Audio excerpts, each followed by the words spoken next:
ಹೋಗಿ ಬಗೆ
ಅವರೇ ಹೇಳಿದ್ದಾರೆ ನನ್ನ ಮಗಳಂತಹ ದೇವಯಾನಿಯಲ್ಲಿ ಹೇಳಿ ಹೋಗಬೇಕೆನ್ನುವ ಹಾಗೆ. ಅದೇ ನನ್ನಲ್ಲಿ ಹೇಳದೆ ಯಾರು ಕೂಡ ಮಾಡ್ಲಿಕ್ಕೆ ನಾ ಕೆಲಸವನ್ನು ಅಪ್ಪ ಹೇಳಿಲ್ಲ ನಾ ಹೇಳಲು ಹೋದ್ರೆ ಸರಿಯಾಗ್ತದೆ ಹೇಳು. ಅದಕ್ಕಾಗಿ ಇಲ್ಲಿಗೆ ಬಂದಿದ್ದೇನೆ. ಹೋಗುವುದು ಎಲ್ಲಿಗೆ? ನೀ ಇಲ್ಲೇ ಇರುವವ? ನಾನು ಗುರುಮಠಕ್ಕೆ ಬರಬೇಕಿದ್ರೆ ನೀನೇ ಅಲ್ವಾ ಸರ್? ನಾವು ಇಲ್ಲಿಂದ ಹೇಳಿದ್ರೆ ನೀನೇ ಅಲ್ವಾ? ಖಂಡಿತ. ನಿನ್ನಲ್ಲಿ ಹೇಳಲು ಹೋದ್ರೆ ಸರಿಯಾಗ್ತದೆ ಹೇಳು. ನಾನು ಬಂದವರಿಸಲೇ ದೇವಲೋಕಕ್ಕೆ ಹೋಗುವುದು. ಅಂದ್ರೆ ಹೇಳುವುದಕ್ಕೆ ನಿನ್ನ ಬೆಳಿಗ್ಗೆ ಒಂದು ಬೇಸರಿಸಬೇಡ. ಆವಾಗ ಬರ್ತೇನೆ ಬರ್ತೇನೆ. ಹೋಗಿ ಬರಲೇ.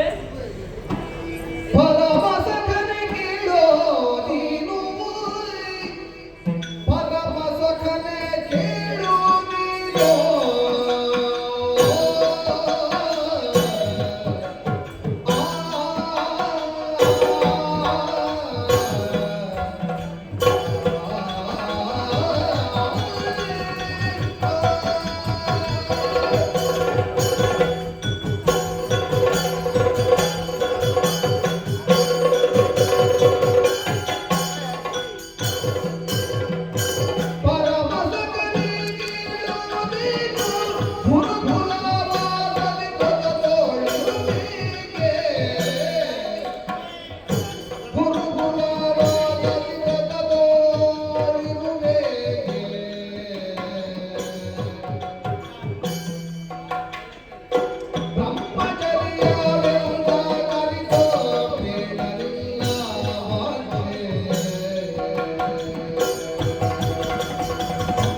ವೇಳೆಯಲ್ಲಿ ಹಾ. ನಿನ್ನನ್ನು ನಾನು ನೋಡಿದೆ, ಹ್ಮ್. ಆದಿತ್ತು ಅಂತ ಹೇಳಿದೆ, ಹ್ಮ್. ಅಪ್ಪನ ಒಪ್ಪೆಯನ್ನು ಸೂಚಿಸಿದೆ. ವಿದ್ಯೆ ಕಲಿಯುವುದಕ್ಕೆ ಆಗಿತ್ತು. ಹೌದು. ಹ್ಮ್. ಆದ್ರೆ ಹ್ಮ್. ನನ್ನ ಮನಸ್ಸಿನ ಭಾವನೆಯೇ ಬೇರೆಯಾಗಿತ್ತು. ಹ್ಮ್. ನೀ ನನಗೆ ಜೀವನದ ಉದ್ದಕ್ಕೂ ಆದಿತ್ಯದ ಕಾರಣಕ್ಕಾಗಿ ನನ್ನ ಆರಿಸಿಕೊಂಡು ಬಂದವಳು ನಾನು. ಅಂದ್ರೆ ಪರಮ ಸಕನೆ ಹ್ಮ್. ಬ್ರಹ್ಮಚಾರ್ಯ ವೃತ್ತದಲ್ಲಿ ನಿಂತಿ ಹ್ಮ್. ನಿನ್ನ ವಿದ್ಯೆಗೆ ತಕ್ಕಾಗಬೇಕೆಂಬ ಕಾರಣಕ್ಕಾಗಿ ಇಷ್ಟರವರೆಗೆ ಗೌಪ್ಯವಾಗಿ ಇಟ್ಟುಕೊಂಡಳು ನಾವು. ಹ್ಮ್. ಯಾವುದೇ ವಿಷಯದಲ್ಲಿ ಹೇಳಲೇ ಇಲ್ಲ. ಹ್ಮ್. ಒಂದು ವೇಳೆ ಹ್ಮ್. ನಾನು ಆಡಿದ ಮಾತನ್ನು ಕೇಳಿ ಖಂಡಿತವಾಗಿ ನೀನು ಹ್ಮ್. ನೆರವೇರಿಸಿಕೊಳ್ತೀಯಾ? ನೀ ಕೇಳಿದ್ದಲ್ಲಿ ಹೌದು. ನೀನು ಕೇಳಿದ್ದಲ್ಲಿ ಎಷ್ಟರವರೆಗೆ ಹಾ. ನೀನು ಧರ್ಮಸಖ ಎನ್ನುವ ಹಾಗೆ ಹೇಳ್ತೀನಿ. ನಿಜ. ಧರ್ಮ ಸಖೀವ ಹೌದು. ಹಾ. ಎಲ್ಲಾ ವಿಧದಲ್ಲಿಯೂ ಕೂಡ ತಾಯಿಯಾಗಿಯೂ ಅಕ್ಕನಾಗಿಯೂ ಎಲ್ಲಾ ವಿಧದಲ್ಲಿ ನನಗೆ ಕಾಣಿಸಿಕೊಟ್ಟವಳು ನೀನು. ನಿನ್ನ ತರಂತ ಬಯಕೆಯನ್ನು ಈಡೇರಿಸದೆ ಮತ್ತೆ ಯಾರ ಬಯಕೆಯನ್ನು ಈಡೇರಿಸ? ಈಗ ಪ್ರೀತಿಸುವುದು ಯಾರನ್ನು? ತಾಯಿ ಮಗನನ್ನು ಪ್ರೀತಿಸ್ತಾಳೆ, ಗಂಡ ಹೆಂಡತಿಯನ್ನು ಪ್ರೀತಿಸ್ತಾಳೆ, ಮಗ ಆದ್ರೆ ಅಮ್ಮನನ್ನು ಪ್ರೀತಿಸಲ್ಲ, ಅಪ್ಪನನ್ನು ಪ್ರೀತಿಸ್ತಾಳೆ.